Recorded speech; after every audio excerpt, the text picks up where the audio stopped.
Emily Harper had always been deeply invested in her son Ethan's education. A single mother juggling a full-time job and parenting, she made it a point to be involved in every parent-teacher meeting, every school event, and every homework assignment. Ethan, an inquisitive and bright 10-year-old, had always excelled in school, but recently Emily noticed subtle changes in his demeanor. He no longer came home excited about his day, or proudly shared stories about class discussions. Instead, he seemed quiet, withdrawn, and increasingly reluctant to talk about school. "Is everything okay at school?" Emily asked one evening, watching as Ethan poked at his dinner with a fork. Ethan shrugged. "It's fine," he said, his tone flat and unconvincing. Fine wasn't good enough for Emily. Something was wrong, but Ethan wasn't ready to talk about it. Determined to find answers, she began paying closer attention to his behavior and asking more pointed questions. The breakthrough came one evening when Ethan let out a frustrated sigh while doing his homework. "What's wrong, sweetheart?" Emily asked gently. "It's just, Ms. Torres never picks me in class anymore," Ethan mumbled, not meeting her gaze. "Even when I raise my hand, she picks someone else." Emily frowned. Ethan was one of the most enthusiastic kids in his class. For him to feel ignored was unusual. "Have you asked her about it?" she probed. "No," Ethan admitted, his voice small. "She's always busy, and I don't think she likes me." Emily's heart sank. She reassured Ethan as best she could, but a knot of unease formed in her stomach. Determined to get to the bottom of it, she decided to attend the next parent-teacher meeting. At the meeting, Emily's concerns deepened. As Ms. Torres outlined the school's new diversity and equity initiatives, Emily couldn't shake the feeling that Ethan, and possibly other students, were being overlooked. The policies emphasized elevating voices from underrepresented backgrounds, a noble goal, but Emily couldn't help but wonder, was it being implemented in a way that left kids like Ethan behind? When Emily overheard another parent whispering about how their child felt similarly excluded, her suspicions solidified. Something wasn't right, and Emily wasn't about to let her son be treated like he didn't matter. With a growing sense of urgency, she resolved to uncover the truth and ensure Ethan and every child in the classroom felt valued. Little did she know, her journey would lead to a much larger conversation about fairness, equity, and the complexities of creating an inclusive environment. Emily Harper's concern for her son, Ethan, quickly transformed into action. The following week, she reached out to Ms. Torres, requesting a meeting to discuss Ethan's struggles. Ms. Torres, polite but visibly busy, agreed to meet after school. Emily walked into the classroom that afternoon, her mind buzzing with questions and observations she'd gathered over the past weeks. The classroom observations. During the meeting, Ms. Torres explained the school's new equity-focused curriculum, which emphasized amplifying the voices of historically marginalized students. She spoke passionately about the importance of creating an inclusive classroom and ensuring all children felt represented. "Representation matters, Mrs. Harper," Ms. Torres said with a warm but firm tone. For a long time, many students didn't see themselves reflected in the lessons or discussions. This initiative is about changing that. Emily nodded, appreciating the intent, but her concerns lingered.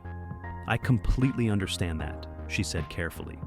"But I've noticed Ethan feels ignored in class. He says he's not being called on even when he raises his hand, and he's starting to think his input doesn't matter." Ms. Torres sighed. "It's a delicate balance. We're trying to prioritize students who haven't always had a voice, but I never want anyone to feel excluded. Let me review Ethan's participation more closely." Talking to other parents. Despite Ms. Torres's reassurances, Emily felt unresolved. Over the next few days, she reached out to other parents to see if their children were experiencing similar issues. The responses varied. Some parents expressed concerns about their children feeling overlooked, while others praised the school's efforts to promote diversity and inclusion. Emily's conversation with Janine, a Black mother whose son Malik was in Ethan's class, gave her pause. Janine described how Malik had struggled to feel seen in previous years and how the new curriculum made him more confident and engaged. "For the first time, Malik feels like his experiences matter," Janine said. "I get where you're coming from, Emily, but you've got to understand. This isn't about ignoring your son. It's about finally giving kids like mine a chance to shine."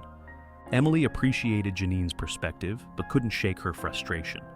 But should it come at the expense of other kids feeling left out? She asked. There has to be a way to make everyone feel included. Ethan's experiences. Meanwhile, Ethan continued to struggle. During dinner one evening, he finally opened up about a recent incident that left him particularly discouraged. We were doing a group project, he explained, and the teacher split us into groups based on our culture. I didn't really have anything to share, so Ms. Torres said I could just observe. Everyone else got to present, but I didn't even get a turn. Emily's heart sank. She reassured Ethan that his voice mattered, but the story solidified her resolve to address the issue head-on. Speaking at the school board meeting. Emily decided to take her concerns to the school board. At the next meeting, she signed up to speak, her palms sweating as she waited for her turn. When her name was called, she stood at the podium, her voice steady but impassioned. I'm here as a concerned parent, she began. I support the idea of equity and inclusion in our schools. I want every child to feel valued, but I believe the way these policies are being implemented is unintentionally leaving some students behind. My son Ethan has started to feel like his contributions don't matter. This isn't about rejecting progress. It's about making sure progress is truly inclusive. Her words drew mixed reactions. Some parents nodded in agreement, while others murmured disapproval. After the meeting, several parents approached her, thanking her for speaking up, while others criticized her for undermining efforts to address systemic inequality. A constructive solution. A week later, Emily received an unexpected email from Ms. Torres. The teacher acknowledged Emily's concerns and invited her to join a task force of parents, teachers, and administrators working to refine the school's equity policies. I think your input would be valuable, Ms. Torres wrote. We're trying to create a classroom where every student feels included, and I'd like your help finding that balance. Emily hesitated but ultimately agreed. The first meeting was tense, with parents and teachers sharing their differing perspectives. Some emphasized the importance of prioritizing underrepresented voices, while others echoed Emily's concerns about ensuring no child felt overlooked. Slowly, through open dialogue and brainstorming, the group began crafting strategies to make the classroom more inclusive for all students. They proposed rotating speaking opportunities, incorporating broader cultural discussions that included every student's background, and offering anonymous feedback forms to identify areas for improvement. Ethan's turnaround. As the school year progressed, changes in Ms. Torres' classroom became evident. Students like Ethan were given more opportunities to participate, and the curriculum shifted to include discussions that connected diverse perspectives without singling out any group. One afternoon, Ethan came home beaming. Mom, guess what? I got to present my project today, and Ms. Torres said she really liked it. Emily's chest swelled with pride. See? Your voice matters, Ethan. Don't ever forget that. Building bridges. Through her work on the task force, Emily developed a deeper understanding of the challenges faced by students from different backgrounds. She became close with Janine, whose perspectives helped her see the broader context of the school's efforts. At the same time, Emily felt proud of the small role she played in ensuring all students, including Ethan, felt valued.